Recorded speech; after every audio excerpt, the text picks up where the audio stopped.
जुटावत निकम। सुनु मालिनु जवन जवन कहतानी हम, भगतन के ये जा जुटावत निकम।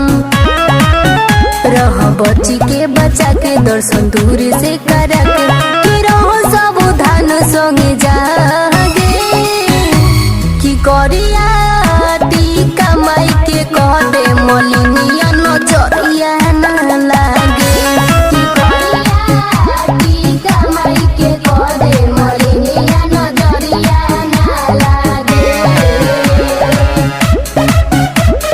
सुना माई सुना हो, टीका कद माई हो।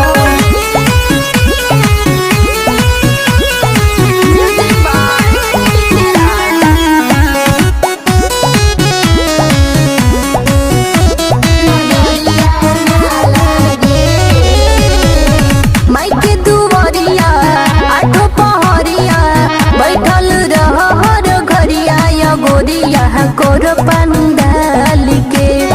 देह कह माई के हाल के, दिहा ढेर नया जादी सबके बटिया पर शादी दिया जरद रहे उनका आगे।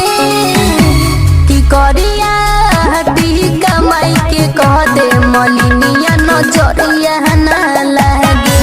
की करिया टीका माई के कह दे मलिनिया नजरिया ना लागे।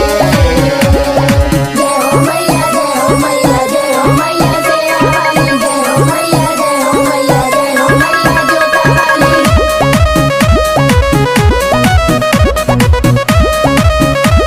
जय जय मैया जय जय मैया जय।